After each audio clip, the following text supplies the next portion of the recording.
Yeah. There we go.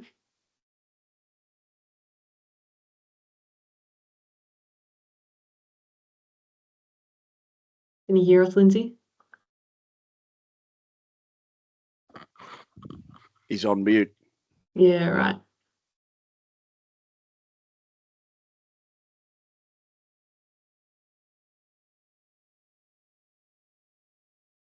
Anyway, hopefully, I wonder, can you type in the chat, Lindsay, just to, well, the mute button is up the top right, if that helps. They could have walked away. Yeah, that's true. It's not quite time yet.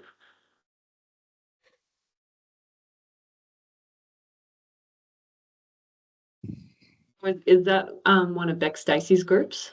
Is she the one that's still running? Yeah. But I'm just doing it. Beck just said it was too far for her to travel. Yeah, gotcha. Right, so she hasn't been involved. I've just done it all. Yeah. Paul's come up. Paul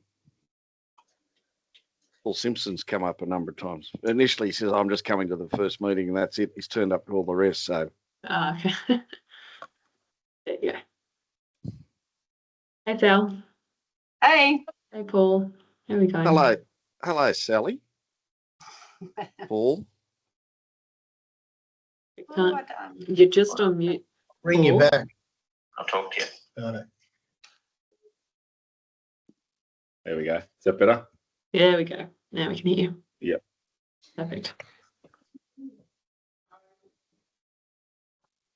What are you doing online, Miss Martin? Oh, I've got a friend who wants to watch it.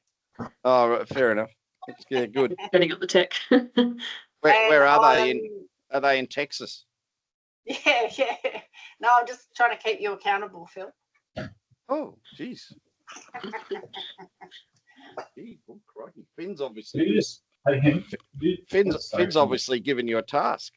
Make sure there was value for money. Yeah, no, he's on his way. He's not far.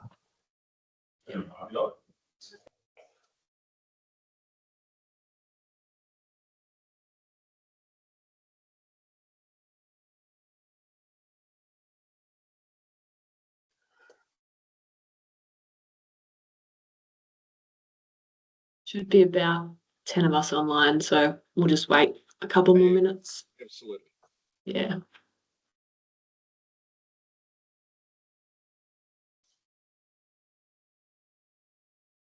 This is Rabina, by the way, or Rabon, whatever it's. I was wondering if I should it's red bring audio. live or not. Hello. I don't know. I got the picture, but they can't hear me. But I've pushed on mic, and I don't know. We got you, Lindsay. Got you now. Oh, got me? I Yeah. can't. Have you got Lindsay's picture? No. No, not the picture. That you might have a cover over your screen potentially. Oh No, don't. no. The critical thing is that you can hear us. Yeah, well, that's the thing. Sometimes if your reception isn't that good, you're best to leave your camera off. There you go. There. And you might not want to see him either. Oh no, I didn't say that. Okay, we're on deck. Great news. Hello. You go, Lindsay. Did you get my boot size? Yes, I did. Thank you. Yeah, that's all sent through to. Sorry. No, that's all good. That's easy. We're heading to Australian Meat Group in Cootamundra tomorrow, so just got everyone's boot size to send through for our gear. Oh, geez. Yeah. That's sophisticated. Yeah. Part of the get up. We're online. What's that? We're online. Oh. Hey, Viv. Go Hannah. Go Phil. How we going? Finn. Okay, paper.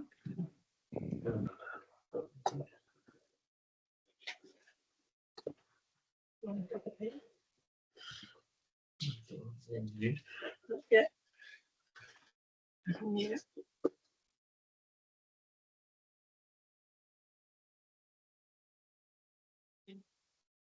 John, Angus, can you hear us? Sure can. Thanks, Anna. Beautiful. No, awesome. Just making sure. Right, I'm still trickling in, so I'll give it a couple more minutes.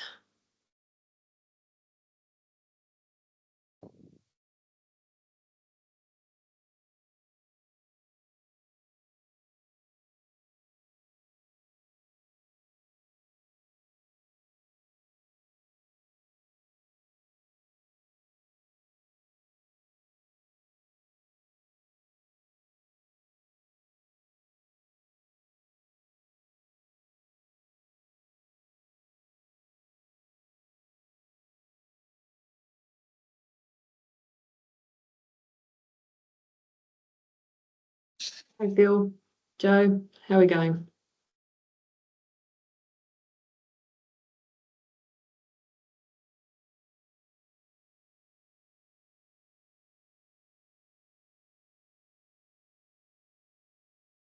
What do we reckon? Close enough? Your call, mate. Right, yeah, we might get started. Just letting everyone know that this meeting has already started recording. So yeah, if you have any sort of issues with that, just either go off camera and maybe type in questions in the chat. But otherwise, we'll get started. So thank you for joining us tonight. I'll just introduce myself for those that watch the recording. So my name is Hannah Bryan and I work as a Senior Land Services Advisor for the Sustainable Ag team within Riverina Local Land Services. As we begin tonight, I'd like to acknowledge and pay respects to the traditional owners of the land in which we're dialing in from or watching the recording from, and like to extend that respect to elders past, present and emerging. I'm currently dialing in from Wiradjuri country at Wagga tonight. For tonight's webinar, Phil Graham will be running through tips and tricks on how to download and best utilise the GrazFeed program.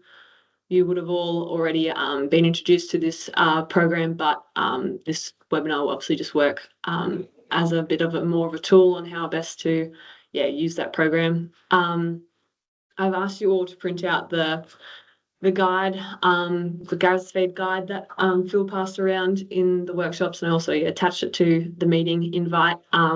It's going to be used throughout the presentation just to highlight a few key areas. Phil, in terms of questions, would you like people to come off mute or just type it in the chat? What's the best way? Come off mute and just fire the question at me. Beautiful. Jump into your presentation now, Phil, but I will ask, just while you're not asking questions, to just stay on mute just to minimize background noise would be best. Thank you. So hopefully we can see that. Now, tonight I'm going to, I just went, am I still there? My screen, my screen just went blank on me, that's all. Okay. We can see the presentation, we're all good.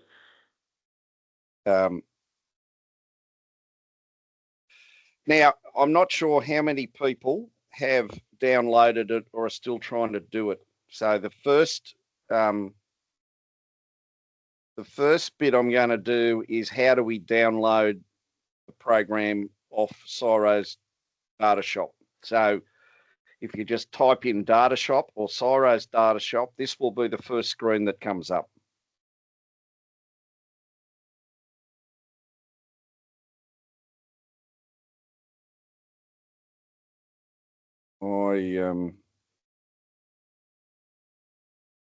My system is just frozen on me. Mm-hmm. So everyone just do a song and dance while I do some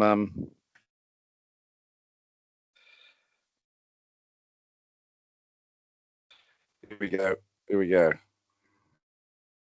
Got it.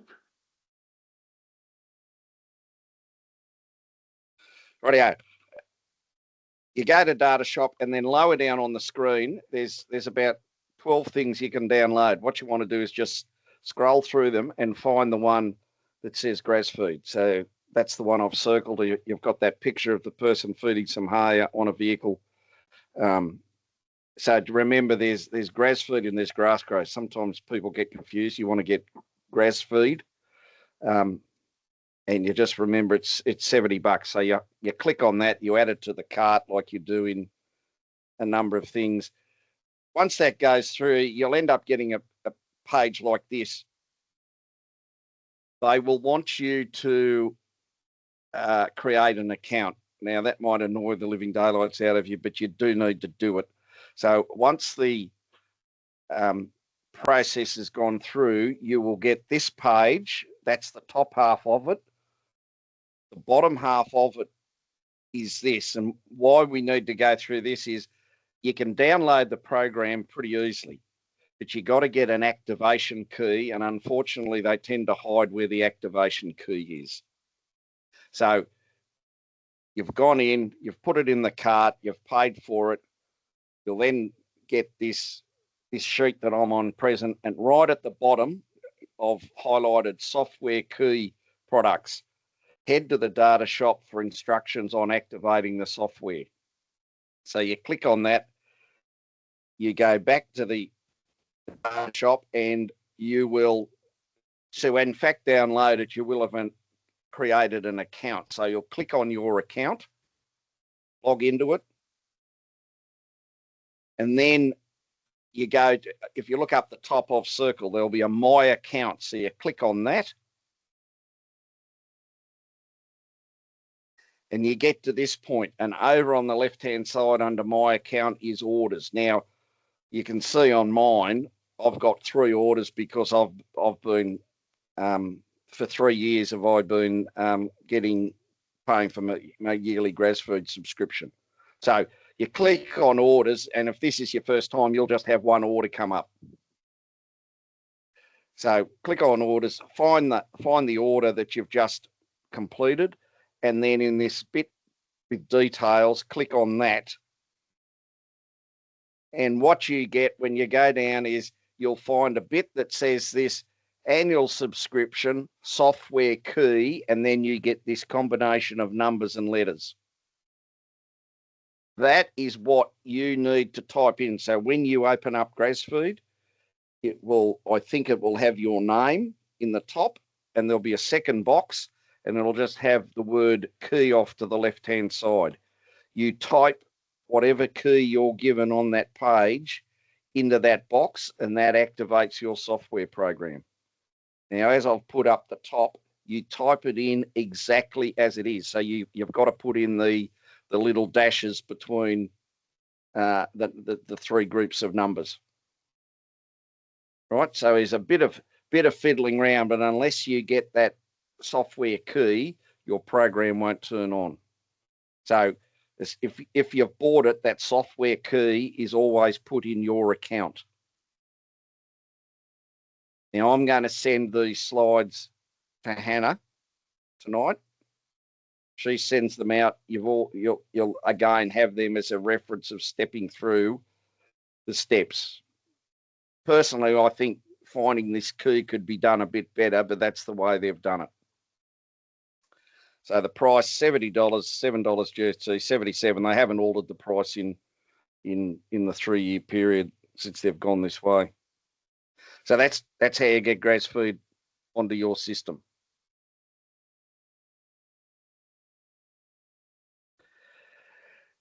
I'm not going to risk doing it live at this stage, so I've just done screen dumps, which I can work through.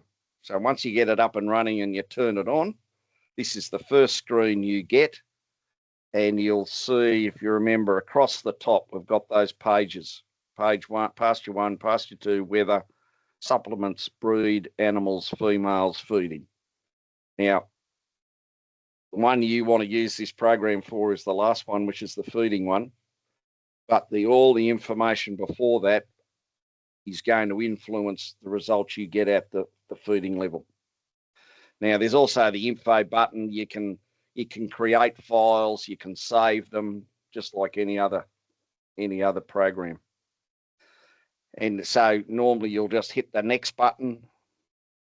So this is the first screen that's come up. This is pasture 1. not every question has the same value. So on this screen, it's the information in the first two lines, which is the most important. And as you move down, it becomes less important. So I've tended to set up an example here tonight, which is most likely applicable to a lot of people today, May 2025. So I've put in that there's no green in the paddock, and I've put in that there's 1 tonne of dead. Now, 1 tonne of dead is not much. Remember, that dead material is 85% dry matter, so you don't need much to get 1 tonne. And I'd think a lot of pasture paddocks. I've been out west of Young recently. A lot of pasture paddocks and still have a tonne of feed. And I've put digestibility. I've put it at 45%. That could be a bit hard actually, because some of that material that we've got in our paddock now might have grown on some of those summer storms. So the digestibility could in fact be at 50, but I wouldn't go above 50. No legume in the pasture. We're dealing with temperate species. You've got a choice of temperate or tropical. You'll use temperate. Steepness of the land, you decide, it's not critical. Pick the month, pick the latitude. But again, the critical line, 2 critical lines are the first 2 lines. They'll drive 95% of the answer. The rest of the information's putting the icing on the cake. Pasture number 2. Now that little graph up the top, you will just accept what that's giving you, because none of us have the information to change it. And what that's saying is, I said there was 1 tonne of dead in the paddock, which overall had an average digestibility of 45%. But not all of that 1 tonne of material is not uniform. So the program, based on research work that had been done, they said there's a tiny fraction of material in the 70%. There's 130 grams, 130 kilos in the 60. There's 330 in the 50. There's 370 in the 40, and there's 15 in the 30. So that's how that 1 tonne of material at an average of 45% digestibility has been broken up. And the way the model works is that basically stock come along and pick the digestibility classes. Now they're not going to spend much time picking 70, because they're not going to get it. So they'll get a bit of 60, I'll get a bit of 50, I'll get some 40, and they mightn't even get into the 30s. So that's there. You can change it. I've never changed that in my life, because I just don't have the information to change it. So I go with what the science told us. But we go down to the pasture height, and you'll see a big red circle, the most important cell in the whole of GrazFeed, because we all know that pasture height is a major driver of animal intake. Now, we could have, let's hypothetical, I've got no green in here. Let's say we did have green. We've got a green, which is pasture, or we've got, which is 1 tonne, and we've got green, which is lucerne. The lucerne paddock is going to be a lot higher than the pasture paddock at 1,000. So what this box is, the program wants to know on the first screen, you've given it some idea of how much herbage mass is there. On this screen, it wants to know what is the height of that herbage mass. So that's the way the program can differentiate whether it's a pasture or a crop or a lucerne or something like that. You might say, well, my skill at assessing pasture on herbage mass on screen 1's a bit iffy. None of you can tell me you can't assess height of pasture. You can all do that. And if you're wrong on screen 1, but right on this screen, you've basically brought the model back into line. Your answers are going to be very solid, because height's such an important factor in working out animal intake. So that's why I would suggest, when I'm dealing with green pasture, 90% of the time I use the program, I will make some adjustment to the figure that's in that box. In GrazFeed, it will always populate boxes. You put in 1,500 kilograms of green, it'll put a height in there, make up a number, 4.2 centimetres. You might say, well, no, it's not that. It's a bit denser and a bit shorter. I'll put in 3 centimetres, or it's a it's a very sparse paddock, and in fact, the green's 6 centimetres because there's a lot of bare ground. Right, the height is a critical one.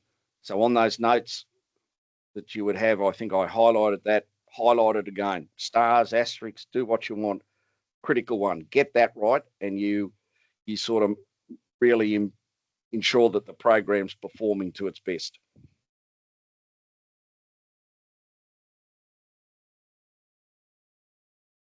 The third tab is weather. At this stage, for what we're doing, just ignore it. So just say no and move on. What does the weather deal with? The weather deals with cold weather. And where we are now, I wouldn't even worry. So if you clicked yes, you'll go in there. It'll ask you what the maximum minimum temperatures are and what rainfall, daily rainfall might be in that point in time, and what wind speed is. If it's later in winter and you've got, say, sheep off shears, then you might activate the weather. But you're putting the weather in for one day. If you're going to pick the worst day in winter and put it in, you're giving yourself a very biased view of what feeding conditions might be like over a period. So anyhow, so you can look at that. That's quite a simple thing. We don't need to spend time on it. The next one is then supplements. So again, if we look up the top, we've got 3 buttons. Don't use a supplement. I'd love to say at present for all of you, you don't need to use, you can click the top button, but that's not the case. So we're using a supplement or a roughage. It's a bit funny because you can actually run roughages out of the supplement box. I don't bother using the roughage one. I just make sure I've got hay and silage in my feed source when it comes to the concentrate ones. So again, I've just set up an example. I've picked whole barley. You can do a one-off or you can do a mix. You could have 3 different feed sources being used. If you've got more than one, they've got to add up to 100%. Someone rang me the other day about it. They were feeding 1 kilo of straw and 100 grams of grain. So they're feeding 1.1 kilos. 90% of it would be the straw and 10% of it's the grain. Right? So the mix has got to be 100. You just work out. The program has a whole heap of results from the old department food testing database. So if you pick a grain or a roughage, the numbers will come in. You can change any of those. So, for instance, the default figure for energy, the ME.DM, megajoules of energy per kilogram of dry matter, for barley's 13.7. Now I've knocked that back to 13 because I think 13.7 is a bit high. I put the price in at $340 a tonne. If you get a test result from the Wagga lab on a feed source you've got, the best thing to do is just grab the energy value of your test result and put that in the program. Don't worry about putting the DMD, etc. in there. Just put the energy value in.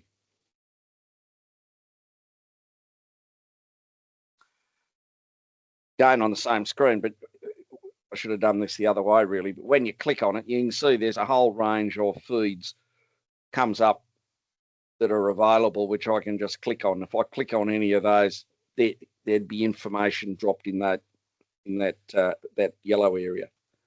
You can also see the more feeds button down there. If you click on yes, Sally. Oh, sorry, Phil. I can wait till you finish, but I was just going to say, you talked about putting in the energy. Would you also adjust the protein? Yes, you would. Yeah. No, it's a valid call at present. Depends on what your animals are.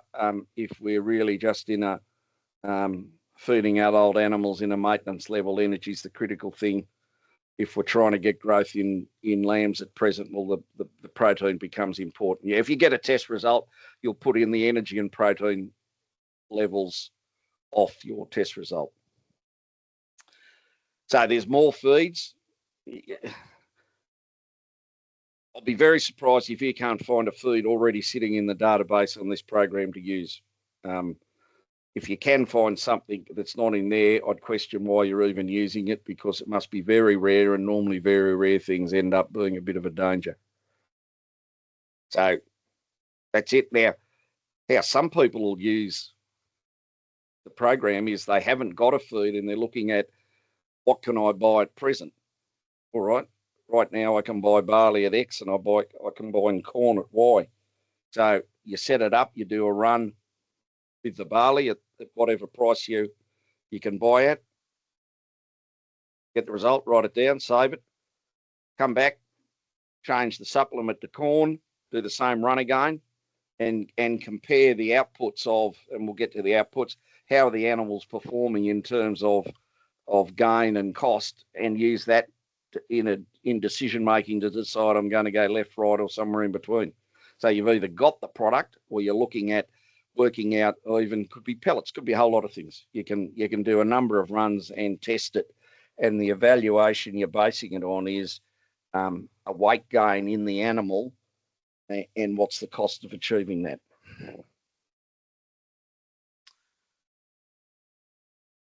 Now we're over to tab number 5, which just says breeds. So we've got sheep or cattle, top left-hand corner.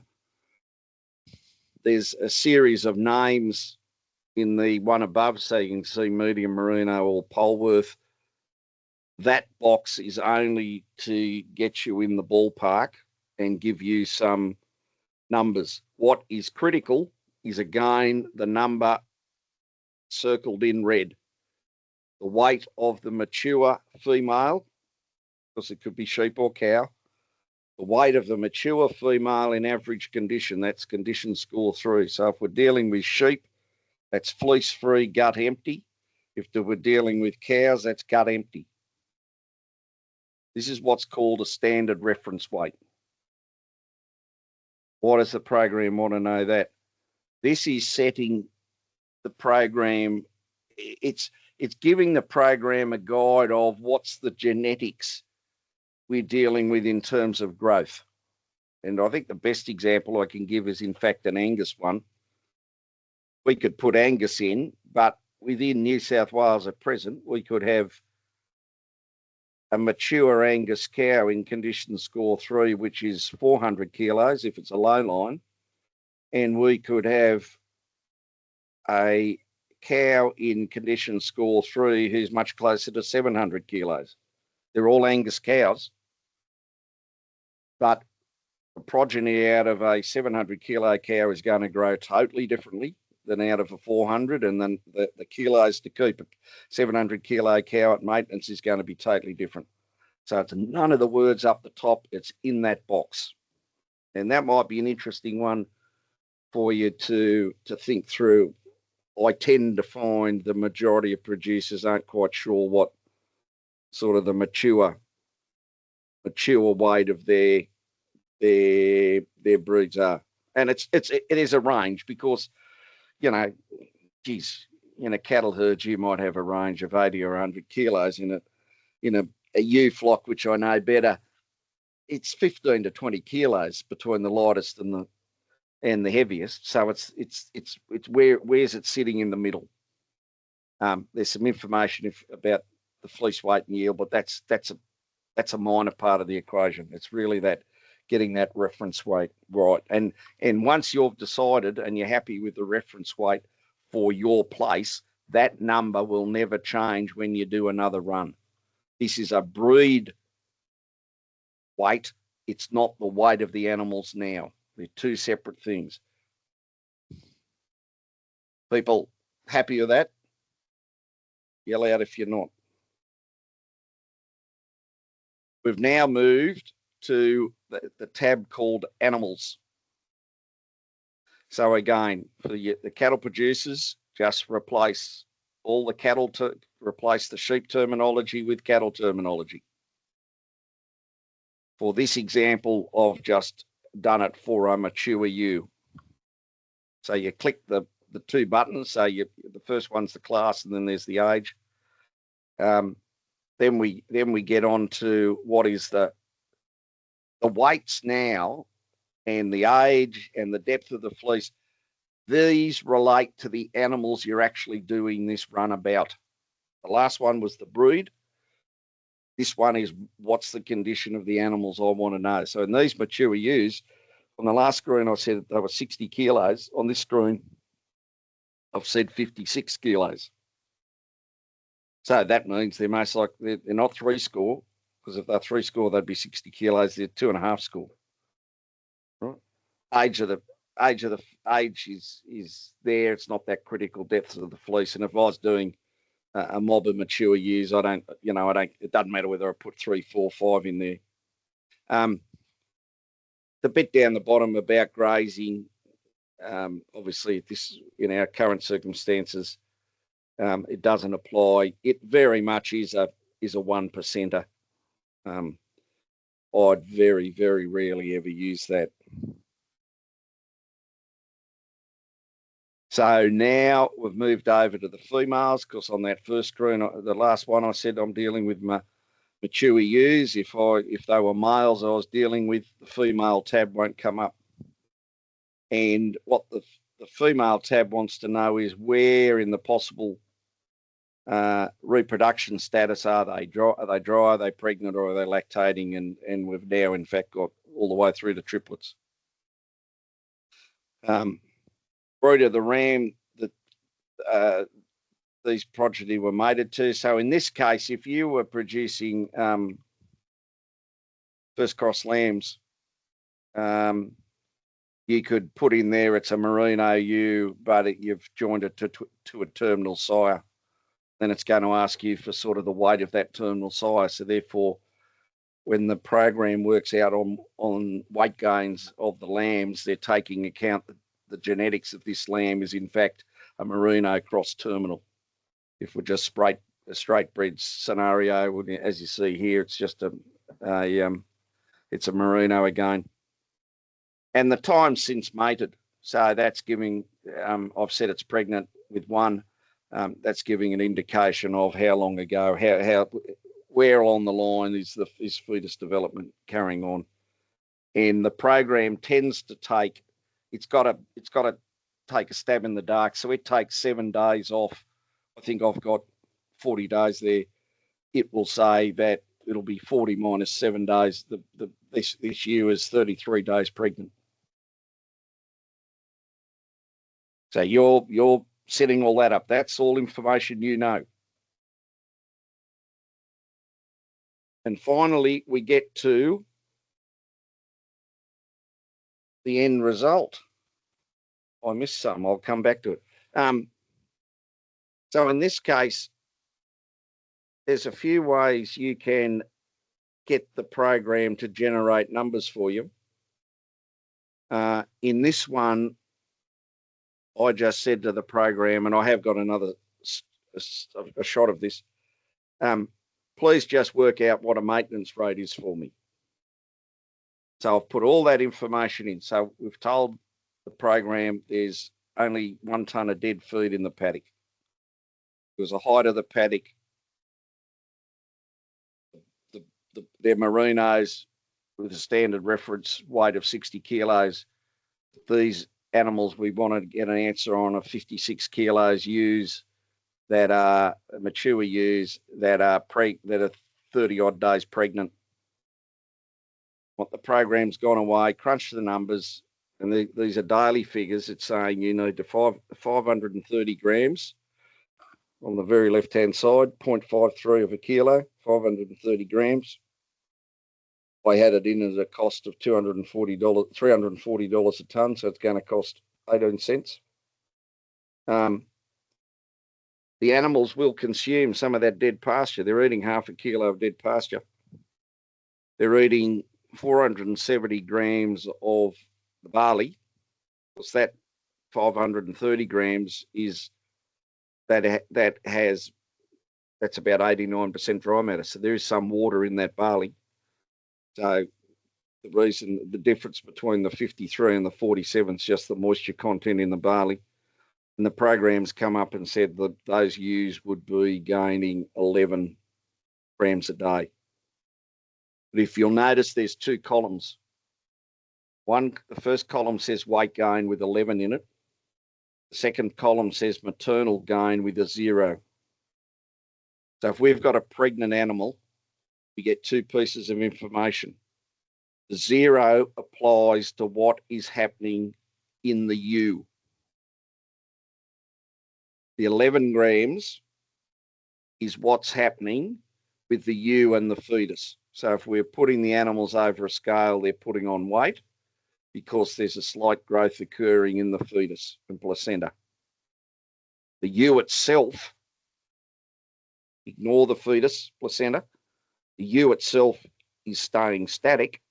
There is some weight gain. And when we get further into pregnancy, that there'll become a much greater differential between those two numbers. So that's what it is. The maternal is telling us what's happening to the ewe itself. Weight gain is telling us what's happening to the whole package. I asked the program to give me 0 maintenance in the ewe, so that's why it's come up with that figure, because that's the 0 under maternal gain.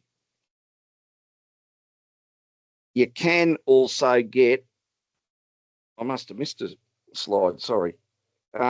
You can also get, you can click the results. You can either click brief results, which is what we had on the last screen, or more detailed results. If you click the more detailed results, and I've just shown the top of it, it starts producing a whole lot of information which you can scan through. Now, some of it you might look at and say, well, geez, I don't really understand that. Right down the bottom, there are some comments about, what this is saying and why the results are coming out as they are. To some degree, the info you really want, you're going to use for decision makings in the brief results, but sometimes the more detailed results will just help you understand things a bit better. It's your call which way you go. The other way you can run the results is you can put in a range of weights. So the first time I just said to the program, you go away and work out how much I have to feed to get maintenance in the ewe. I could have said, go away and work out. I want some weight gain in that ewe, and it'd work out depending on what I said. I could have told it I was prepared to suffer some weight loss in the ewe. I'm prepared to lose 20 grams a day. It'd work out the feeding rate, losing 20 grams a day. You specify how you want the animals to perform. In this case, you just put in a range of supplements. So it'll always put 0 in at the start. So that's telling you what's happening to the animal if you do nothing. And then I just ran through 4 supplements amounts, 200 grams a day, 300 a day, 400 a day, 500 a day. So we come across to the weight gain sheet. You're just getting an indication of what's happening now, and the cost of achieving that. When I'm doing some work with producers, often I'll just present, this is what I present. Because someone might say, well, geez, I'm prepared to wear 30 grams of weight loss. 30 grams on one day times 7, 200 grams, 1 month, 0.8 of a kilo. Yeah, I'm prepared to wear a weight loss of 0.8 of a kilo at this stage. So I'll in fact only feed 400 grams a day because I'm going to wear that weight loss. Well, I'm not saying everyone's going to pitch themselves differently. So the beauty about putting in different rates, you can just see how sensitive it is, and you might decide, well, geez, I can save myself 3 cents a day, and I don't think it's going to make an enormous difference at the end. It's your call. It's your place, your business, your sheep, your cattle.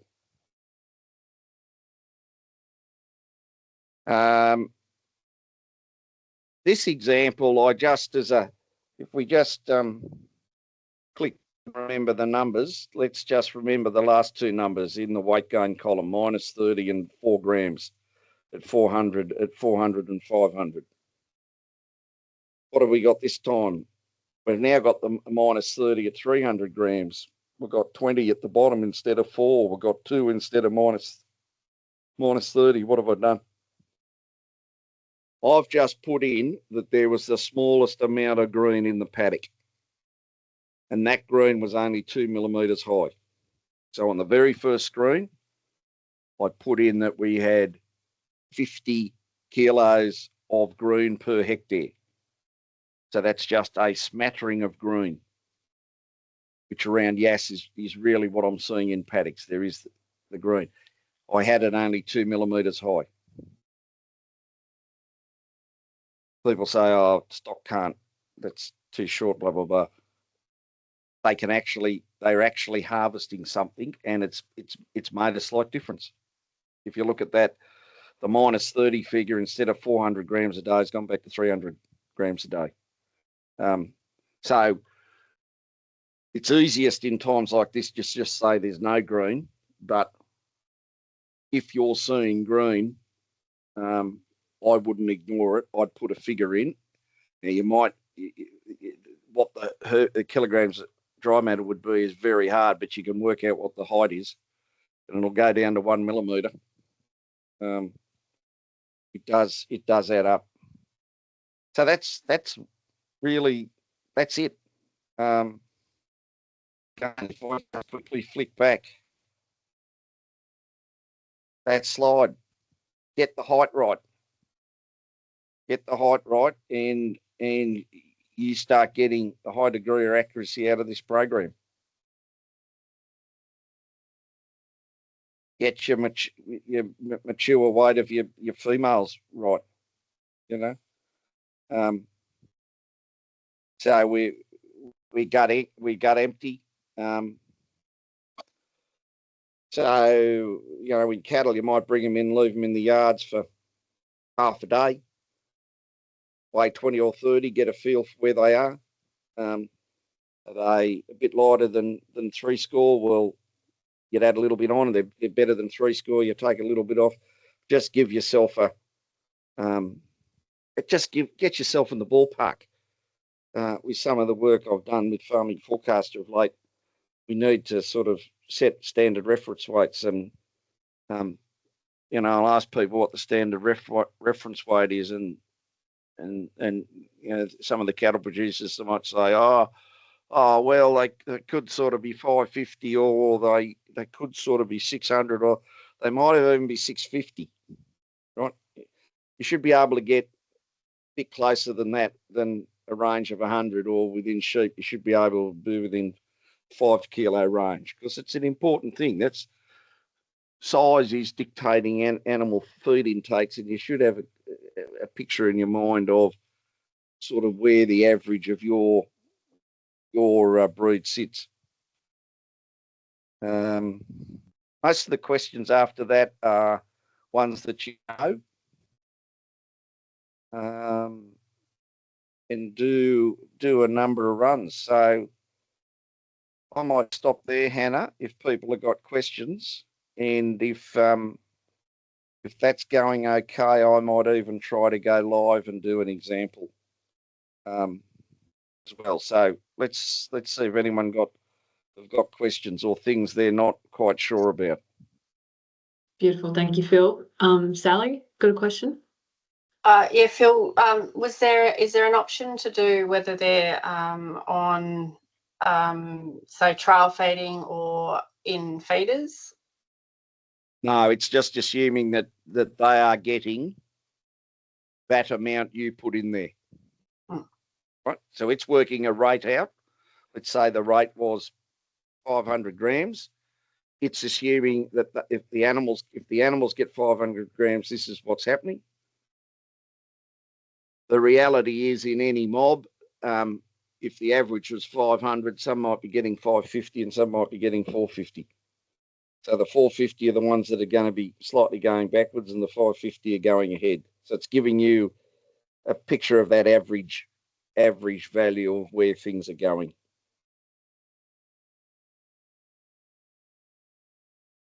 Perfect, thank you. Anyone else questions?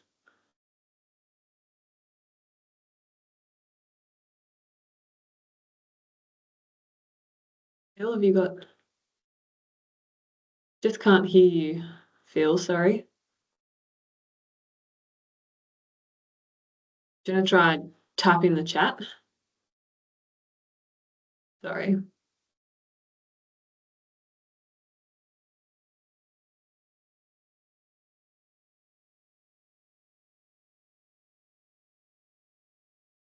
Or emailing me the question. No, that's all right. Okay, easy done. Anyone else?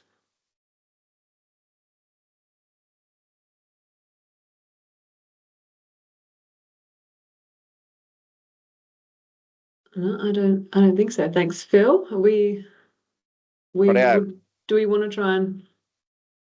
Are you seeing my screen, GrazFeed screen? Still loading. Just bear with it.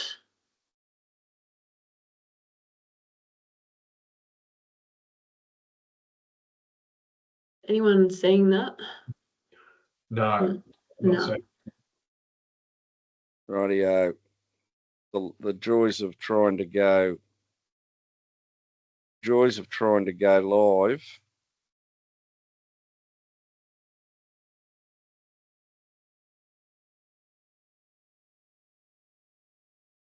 Still no luck.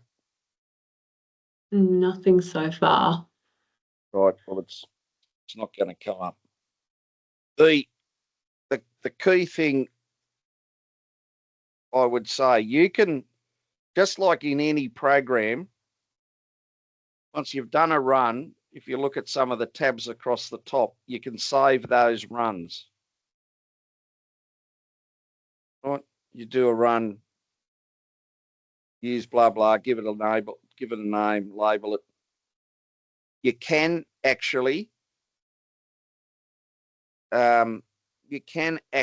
email that file just like any other file. So you could email it to me, you could email it to Hannah, who has a copy of GrazGrow. We could open up your run in our version, have a look at it, make a comment, send it back to you. Okay, so in this early stages where you're trying to come to grips with it, I'm happy for people to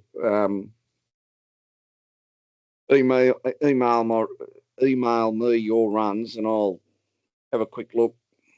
I'll make changes if I think it is, and send it back to you. Right? So we can move it around that way. So, but once you get those few key cells right, a lot of the other questions are ones that you know. It's not that difficult. It's one of these things, oh, geez, there's a lot of cells, and straight away people sort of let that phase them a bit. But if you get the key ones right and then really sit back and, oh, geez, I know that, just work your way through. It's quite a good program, and you have got a backup resource at either myself or Hannah by saving the file and sending it through. So you can all use it. If you download it, you've got it. I use it all the time. I've been using this thing since 1990, so I've been using it now for 35 years. It does a bloody good job, and it's very helpful. And in the current circumstances where everyone is, it provides you with some quality information to help you with decision making at a difficult time. And I place a far more. I use this instead of any of the other apps that are around, because this is the best. It's as simple as that. It mightn't be quite as nice and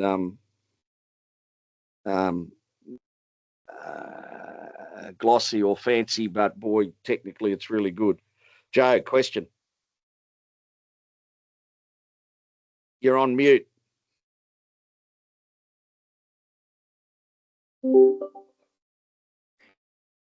Yeah, just a random one, sorry. What's your thoughts on glycerol blocks for lambing ewes?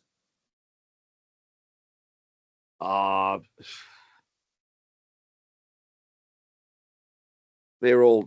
sort of come out as a preg tox type thing. Preg tox is driven purely by a deficiency of energy.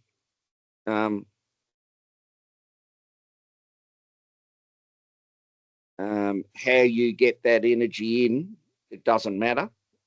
Often the cheapest way to get energy in is directly via a grain. As soon as we start putting energy in by a manufactured product, we tend to find the cost of getting it goes up.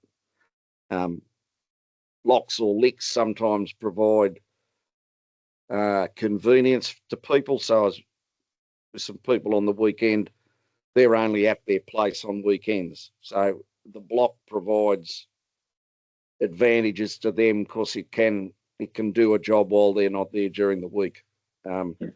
If you're during the week, I think you'll find that a cheaper way of handling that risk is by grain itself.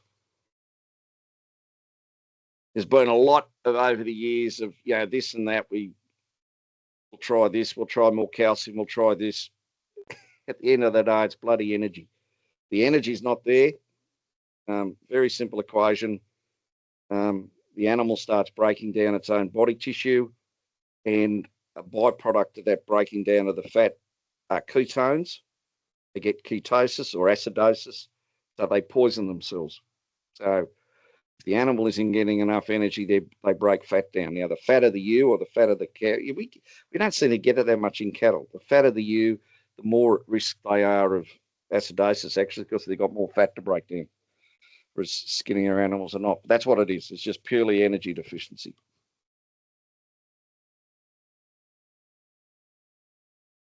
Perfect. I've got Phil's emailed in his question. So Yep. His is, why does the DPI app, I'm guessing that's the GrazFeed calculator, differ to the GrazFeed program? So Phil's been using the GrazFeed and find it has different results from the free DPI app. Because the DPI app's got errors in it.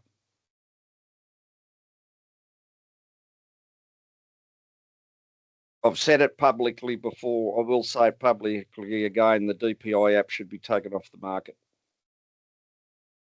When the problem is, there's when feed is lacking, the DPI app has issues and ends up giving you numbers far greater than is reality. If you're running that app when you've got plenty of feed, which you don't need to run the app at that stage because you're not worrying about supplementary feeding, it'll give you an accurate answer. So it's they know there's an error in it, but they still leave it out there. It's the same if you look at the lifetime U tables, they also overestimate it as well. So that's why in these circumstances I just use GrazFeed. GrazFeed, the equations in GrazFeed are the Australian feeding standards. All states agreed to this back in 1990. So all the equations that work out how animal intake is and what respond to protein and energy, they're the Australian feeding standards, and they sit within GrazFeed. Perfect. Thanks, Phil. Anyone else with any questions? Otherwise, we might wrap it up there. Short and sweet. Beautiful. Thanks, Phil. I get more and more out of the GrazFeed program every time we run through it. So yeah, I'm hoping everyone else did as well. Thank you for joining us tonight. As Phil said, I can send around his slideshow as well as the recording of this webinar just for you guys to have for future reference. It'll also be, the recording will go on YouTube in a couple of weeks, but yeah, that'll obviously take a bit of time to upload, but yeah, thank you very much, everyone, and enjoy the rest of your night. Thank you. All I can say is, ladies and gentlemen, just lift your game with your rain dancers. Your results are pathetic at present. I want to see much, much better efforts. Yeah. Rightio. All the best to you, and keep Thanks, Phil. smiling and keep your Thanks, chin up. Thank you. Thanks, Phil. Thanks, Hannah. See ya. Bye. See you guys. Thanks, Hannah.